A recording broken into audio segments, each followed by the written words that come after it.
अब हम आगे चलते हैं। लौटे युगदल, राक्षस पदतल, पृथ्वी टलमल, ये मैंने आपको बता दिया था। प्रश्मित है वातावरण, नमित मुख सांध्य कमल, लक्ष्मण चिंतापल, पीछे वानर वीर सकल, रघुनायक आगे अवनी पर, नवनीत चरण, श्लथ माने होता है बिल्कुल दीनहीन विपन्न सी अवस्था में, थका हुआ, श्लथ। धनु गुण है, धनु गुण माने रस्सी, कटिबंध स्त्रत तुनीर धरण, दृढ़ जटा मुकुट हो विपर्यस्त प्रतिलट से खुल, लटे खुल गई हैं। इस पद्यांश में राम की शक्ति पूजा का दूसरा मोड प्रारंभ होता है। काव्यारंभ सूर्यास्त से अवश्य हुआ, पर निराला ने राम और रावण के भीषण भयावह और अनिर्णित युद्ध दृश्य का यथार्थ बिंब प्रस्तुत कर दिया। सूर्यास्त के पश्चात युद्ध समाप्ति की शंख ध्वनि होती थी और सेनाएं अपने अपने शिविरों में लौटने लगती थी। इस अंश में सेनाओं के लौटने, उनकी गति के बिंबों के साथ साथ राम और उनके सहयोगियों की स्थिति और मनस्थिति के बिंब भी प्रस्तुत किए गए हैं। निराला ने वर्णित किया है कि युद्ध विराम होने पर दोनों सेनाएं अपने अपने शिविर की ओर लौट पड़ी। आज के युद्ध में राक्षसों की सेना को विजय मिली थी, अतः वह उल्लसित और आनंदित होने के साथ साथ गर्वोन्मत्त भी थी।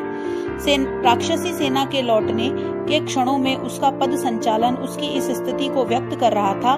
सेना के पैरों तले की पृथ्वी गर्वोन्मत्त पद प्रक्षेपण से कंपित हो रही थी। इतना ही नहीं, उसके उन्माद उल्लास से आकाश भी आकुल व्याकुल हो उठता था। इसके विपरीत वानर सेना की स्थिति थी। वानर सेना अपनी पराजय के अवसाद से ग्रस्त थी, अतः अपने सेना नायक राम के चरण चिन्हों का अनुसरण करती हुई शांत और क्लांत भाव से शिविर की ओर लौट पड़ी थी। यहाँ निराला ने लौटती हुई वानर सेना के लिए एक आकर्षक उत्प्रेक्षा की है, आकर्षक संभावना व्यक्त की है। विद्यार्थियों, निराला की उत्प्रेक्षा यह है कि वानर सेना शिविर की ओर लौटती हुई ऐसी प्रतीत हो रही थी मानो अनासक्त साधु सन्यासियों का समूह हो, जो अपने आश्रय स्थल की ओर लौट रहा हो। स्थविर शब्द का अर्थ बौद्ध भिक्षु से होता है, किंतु यहाँ विरक्त साधु अर्थ ग्रहण करना ही उपयुक्त होगा। इसी क्रम में निराला ने उस वातावरण का अलंकृत बिंब भी प्रस्तुत किया है। उन्होंने लिखा है कि संपूर्ण वातावरण शांत और स्तब्ध था। सभी योद्धा शांत भाव से चले जा रहे थे और उनके मुख सांध्य वेला में झुके और मुरझाए हुए कमल की भांति प्रतीत हो रहे थे। सूर्यास्त के पश्चात दिन भर अपनी आभा और गंध बिखेरने वाला कमल स्वतः ही अवनत मुखी हो जाता था। जैसे ही वानर सेना के मुख धरती की ओर झुके हुए उदास और अवसाद युक्त लग रहे थे, लक्ष्मण भी चिंतित मुद्रा में धीमे धीमे चल रहे थे और उनके पीछे पीछे वानर योद्धा भी चल रहे थे। गुण कहते हैं रस्सी को। देखिए, यहाँ पर चिंतापल शब्द के अनुसार चिंतापल एक शब्द आया है यहाँ पर।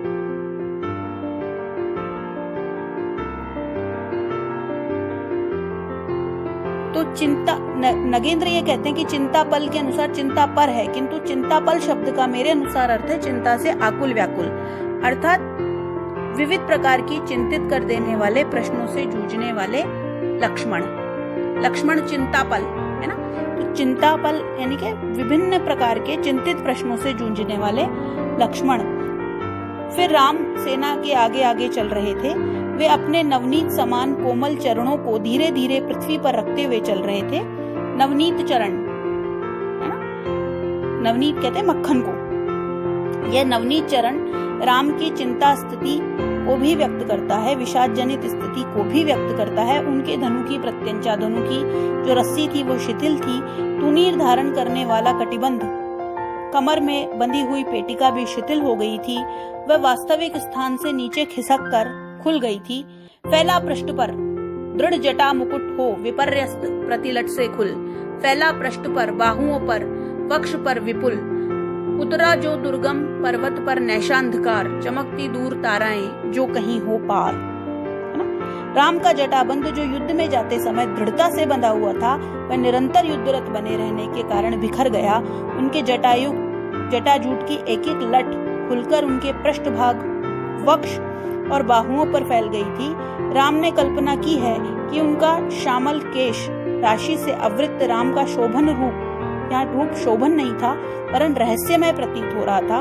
कवि के अनुसार ऐसा लग रहा था मानो रात्रि का सघन अंधकार अंतरिक्ष से उतरकर किसी विशाल और बड़े ऊंचे उत्तुंग गिरी के चातुर्दिक प्रसारित या फैल गया हो। इतना ही नहीं, राम के जटामंडल या जटाबंधन को चीरकर उनके दीपित और तेजस्वी नेत्र ऐसे आभासित हो रहे थे जैसे चमकती दूर ताराएं जो कहीं हो पार, जैसे अंधकार के 2 नक्षत्र चमक रहे हों। यहाँ ये जो दृढ़ जटा जूट विपर्यस्त प्रतिलट से खुल है ना, इसके लिए एक उपमा भी दी जा सकती है कि विशाल पर्वत जो है वो उस पर रात्रि का शामल शामल धीरे धीरे अंधकार फैल गया हो। आए सब शिविर सानु पर पर्वत के, सानु शिखर मंथर धीरे, सुग्रीव विभीषण जामवंत आदिक वानर, सेनापति दल विशेष के अंगद हनुमान, नल नील गवाक्ष प्रातः के रण का समाधान करने के लिए फिर वानर दल आश्रय स्थल। युद्धोपरांत सभी युद्ध क्षेत्र से लौटकर पर्वत के शिखर पर बैठ गए। उदासी के कारण इन योद्धाओं की गति मंथर थी, धीमी थी। सुग्रीव विभीषण जामवान आदि वानर, विभिन्न सेनाओं के सेनापतिगण अंगद हनुमान नल नील गवाक्ष आज जो युद्ध करने के लिए गए थे वे सब एकत्रित हो गए।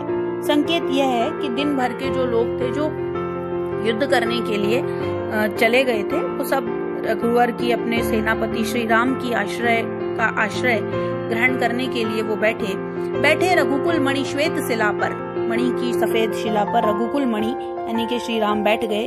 निर्मल जल लेक आए कर पद क्षालनार्थ पटु हनुमान, है ना, पटु माने चतुर, पद क्षालनार्थ माने पैर धोने के लिए, क्षालन करना माने धोना। अन्य वीर सरके गए तीर संध्या विधान, वंदना ईश की करने को लौटे सत्वर, सत्वर माने शीघ्र।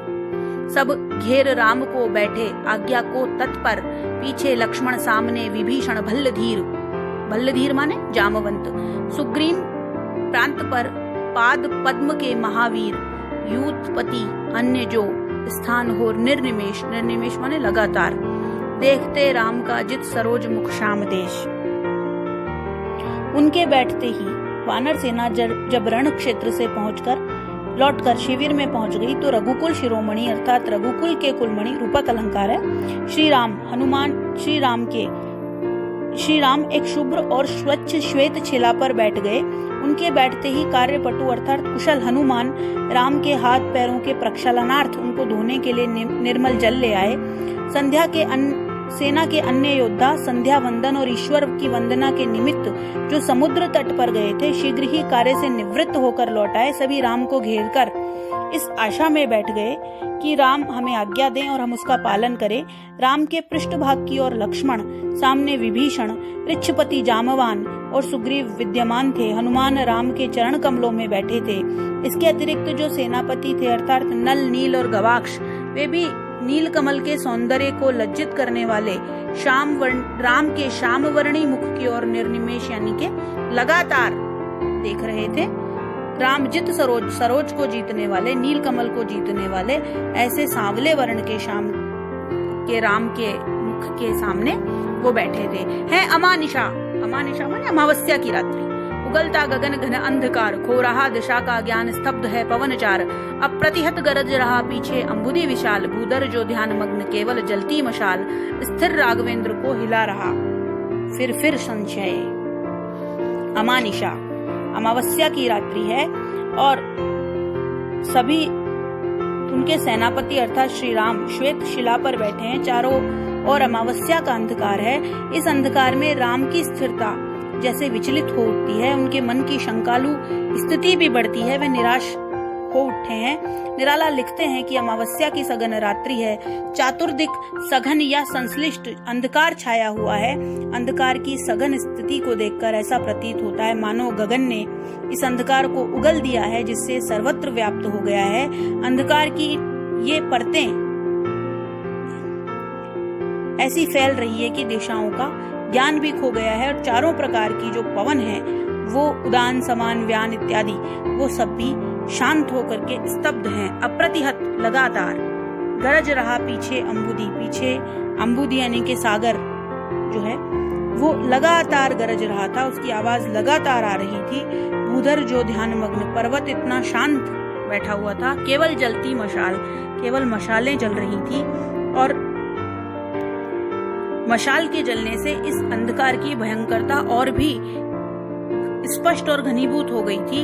स्थिर राघवेंद्र को हिला रहा फिर संशय, और जो राघव भगवान श्री राम जो अपने स्थिरता के लिए जाने जाते हैं, स्थित प्रज्ञ हैं, वो उनको बार बार वो संशय हिला रहा था कि उनकी युद्ध में विजय होगी या नहीं होगी।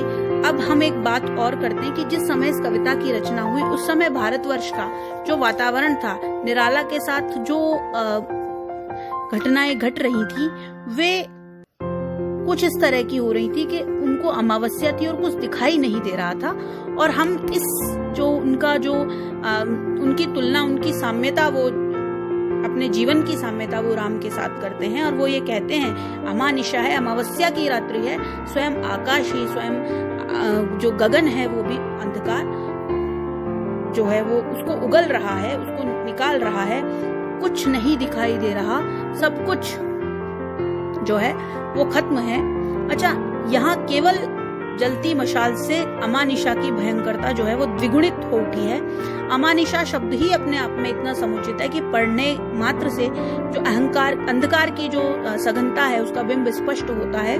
और मानवीकरण अलंकार के माध्यम से जो भूधर स्थित, उधर जो ध्यान मग्न जो पर्वत है वो सन्नाटे का चित्रण करता है और ऐसा लगता है कि मानो रावण की जो भयावह और विराट जो शक्तियां हैं उसके साथ तामसिक शक्तियों का एकात्म स्थापित हो गया हो, राम को विजय मिलने में निश्चित रूप से संशय हो।